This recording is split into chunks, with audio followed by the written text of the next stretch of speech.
Hi guys, नमस्ते। This CS वैभव चितलानी, आप सबका स्वागत है सीएसईटी के लॉजिकल रीजनिंग के एक और टॉपिक में। आज का जो हम टॉपिक देखने वाले हैं वो परहैप्स सबसे छोटा, सबसे इजी एंड सबसे ज्यादा स्कोरिंग टॉपिक होने वाला है। एंड कॉन्सिक्वेंटली आपका ये वाला जो लेक्चर है वो भी सबसे छोटा होने वाला है। नाउ मेरे अगर मानो तो मेरे को ऑनेस्टली लगता है कि इंस्टीट्यूट ने ये टॉपिक इसलिए बस डाला है सो दैट उन बच्चों को जिनको बिना पढ़े, बिना कोई तैयारी की एग्जाम में स्कोर करने का मन है, उनको थोड़ी सी मार्क्स मिल सके। ऑनेस्टली देखा जाए तो ये जो टॉपिक है ये आप थोड़ा सा अगर इतना सा कॉमन सेंस लगाओ तो बहुत ही आसानी से इसके सारे क्वेश्चंस को सॉल्व कर सकते हो। एंड इसीलिए ये वाला जो लेक्चर आप देखने वाले हो ये बहुत ही छोटा लेक्चर होने वाला है।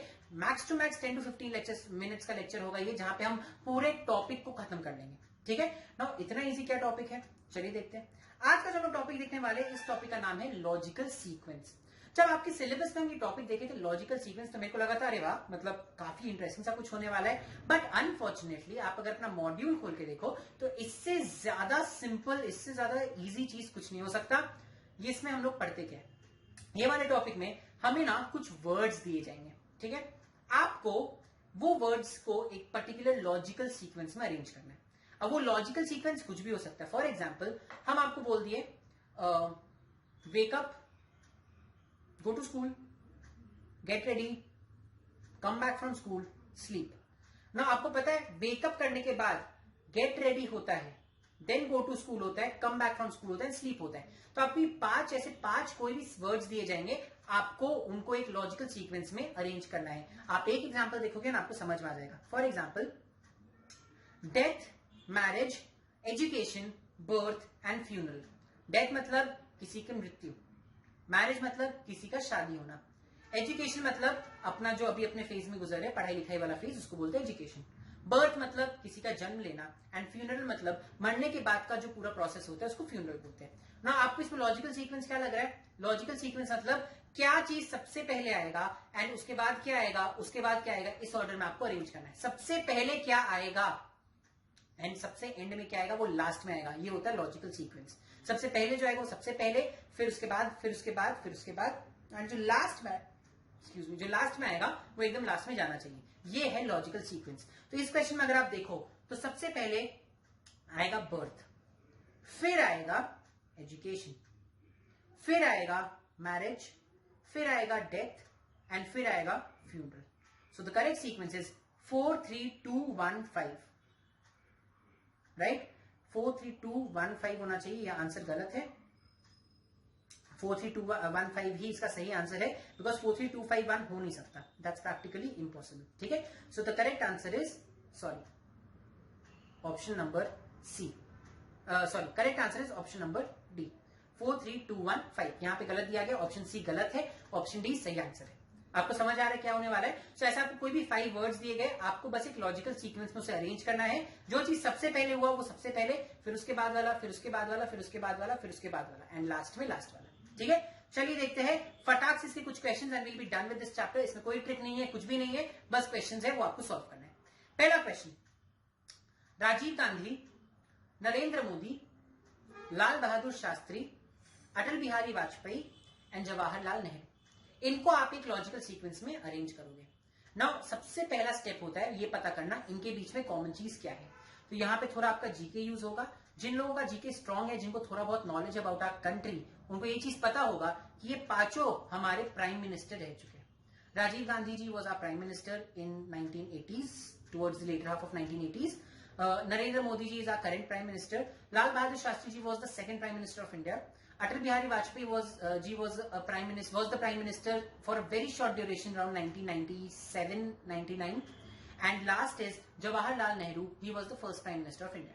Now आपको इसको एक लॉजिकल सीक्वेंस में ऑर्डर करना है। और लॉजिकल सीक्वेंस मतलब सबसे पहले जो आएगा वो फर्स्ट, फिर सेकंड वाला, फिर थर्ड, फिर फोर्थ, फिर फिफ्थ, वैसे, राइट? तो सबसे पहले जवाहरलाल नेहरू जी आए थे, वो फर्स्ट प्राइम मिनिस्टर थे। फिर लाल बहादुर शास्त्री जी आए थे, वो सेकंड प्राइम मिनिस्टर थे। फिर बचे हुए तीनों में राजीव गांधी जी प्राइम मिनिस्टर बने थे in the year in somewhere around 1985-7। Then Atal Bihari Vajpayee ji आए थे in the year 1997 and around that time. And फिर नरेंद्र मोदी जी जो करेंटली हमारे प्राइम मिनिस्टर है। So the correct sequence is 5 3 1 4 2। The correct answer is option B. ठीक है, इतना सिंपल सा है, इसमें कुछ भी करने को नहीं, इट्स दिस सिंपल।